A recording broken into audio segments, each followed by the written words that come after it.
Hey, and welcome to the Jet Experience. Today's experience is going to be taking the Model S that's behind me and driving it up the hill to Big Bear, California. We're going to Big Bear Snowplay today. We're down in Riverside, which is about 800 feet elevation, and Big Bear is around 5,000 or 6,000 feet, so it's basically driving straight up a mountain. So we'll take a look and see what happens to the range, how the range acts getting up there, and then we'll see what it does coming back down the hill for all the regen. So come along and join us on this experience. So here's the route from Riverside up to Big Bear. As you can see, it starts here going through kind of the flatlands, and then right around here is where it starts getting up into the mountains, and that's where the elevation climb will come quite quickly. We got about 60 miles to go. It says it's going to take an hour and a half, and we're looking at 228 miles right now, which was charged up to about 90% when we left. 70 degrees down here, and it's going to be about 50 degrees up in Big Bear, probably some snow on the ground too, so we'll see how the temperature affects it as well. And we've got the cruise set at 72, and we've been going for 25 minutes at 19 miles, average of 234 watt hours per mile right now. We live on top of a hill, so we actually went down a decent hill before getting on the freeways, so that kind of skews it off a little bit because that's a little low for a average Model S. But we'll see what it's going to turn into once we climb up that entire mountain.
Snowman. There's a snowman, and then here's an example of some of the people pulled over playing in the snow, getting some cool picture shots. There's another snowman.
So after the trip up the hill, 62.6 miles for an hour 33, and it was 417 watt hours per mile to get up the hill.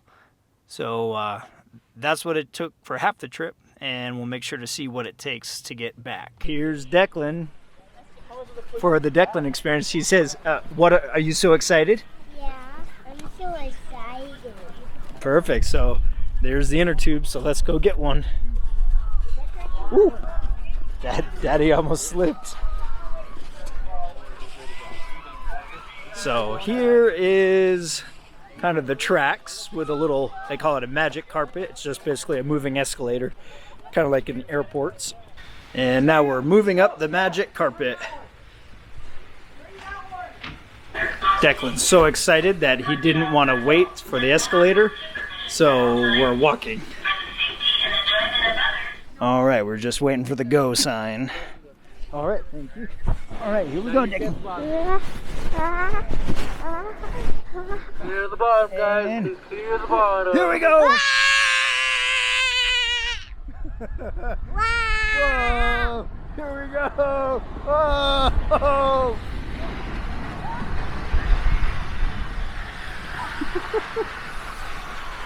So how was your first time? Was it really fun? Yeah. You want to do it again? Yeah. Okay, let's go up. This time I'll record us going down, okay? Yeah.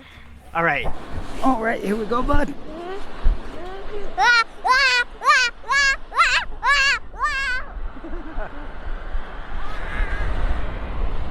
Uh-oh, we're turning! We're turning!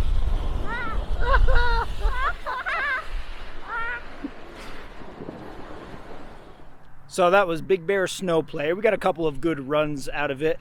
Temperatures are a little warmer, so the snow is melting a little bit, making it more like snowman snow. So it's kind of sticking a little bit. And not all of the inner tubes were great, so we got stuck going down some of the times. So we decided to jump over to Alpine Slide at Big Bear and tried that. They've got a couple different things here, go-karts, the Alpine Slide, kind of like a zip line, which is right behind me. You might see something go down through. They've got tubing here. So let's go check out what this experience has. So we've got our tickets for the Alpine Slide, and we actually have to ride this kind of almost ski lift all the way up so we can get on the track and go down, which is the cement track. All right, so here we are, me and Declan on the way up the lift. And Daddy, don't drop that. no, I won't drop it. And somewhere behind us, let's see if we can see her, is Mommy, and we stopped. Mommy. There's Mommy right there. We're stuck, we stopped. Oh look, Declan, here they come. That looks fun.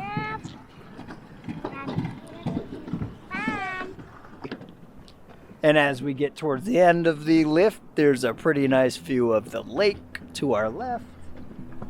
And nothing but woods and forest to our right. There we go, I had a little technical difficulty, but we just got started and off we go.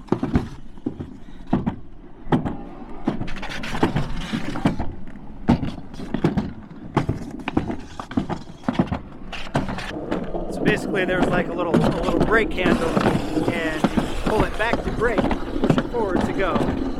Here we go around a big turn. Oh, it's like a bump. It's almost like a luge. Woo-hoo-hoo. Around the bend we go. Continuing on, let's take the brake off some. Slow down. And we're starting slow. And around one more big turn. Almost at the end. With a big slow sign. You'll see it behind me in a moment.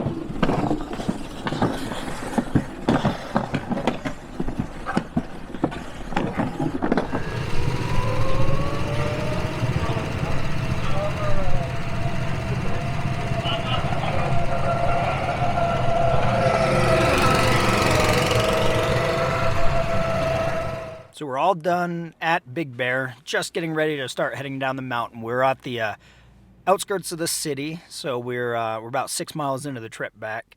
We're at 363 watt-hours per mile since we started this driving portion, which has brought it down to 404 since we started up the hill. And one little note, the tire pressure was a little low, but maybe around 42 when we left down in Riverside. And as you can see, the little alert down here, while we were up here in the cold, because it's now 38 degrees right there, the pressure has gone down a little bit, and so our front right tire is reading about 39 right now. But as we go down the hill, that'll come up, and then I'll top it off when we get back down to the house. But we'll start this trip back down the hill and see what it does for the range. Right now it's saying we've got 121 miles left on the battery. And based on the navigation, it's telling me that we're going to get home with 37%. And based on the battery, it looks like we're roughly maybe at 45%.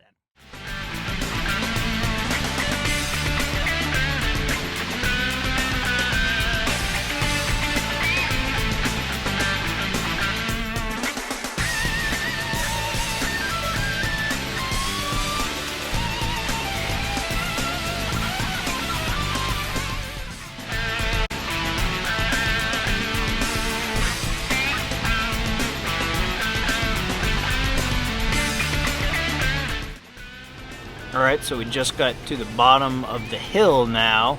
So it's giving us our, on this drive, of course it's not totally accurate because we stopped to go play in the snow, but we're at negative 147 watt hours per mile. Our range since the last charge, or not range, but watt hour per miles are down to 272. And the trip on this new screen, since we just put in a new center screen, which reset all of our trip meters for the life of this battery, it's now down below 300, which it hasn't been since we got it. Range left has actually gone up to 125 miles, and it was probably 15 or 20 miles of driving since it was 112. And then we look over here at the consumption, still giving us a projected instant range of, it's instant, so it's not accurate, of 999 miles because we've been regenning for the last over 20 miles. So yeah, it was more than 20 miles since it was 112. Average range right now is also reading 999 miles, which of course is not feasible. We got about 27 miles to get home, and then we'll take a look at the numbers again and see what they are at the conclusion of the trip. So there we are back at home now. So we'll take a look at our final numbers. For the whole trip, almost 130 miles, we used 35.3 kilowatts and 272 watt hour per mile. And as far as range left, 98 miles. So bounce that off from our range that we got, and that basically puts us right where we were when we left at about 227 miles. So that does it for our trip up to Big Bear and then back down. So we got to highlight a little bit of some of the snow activities to do up there, Snowplay and Alpine slide. And we also got to really test out the car going up the mountain and back down the mountain. It's not the first time we've done drives like that before, but it is the first time we've really tracked it and monitored it to kind of see what it was going to get. So I hope you liked the video. If so, make sure to give us a thumbs up. Please consider subscribing and join us on our next experience.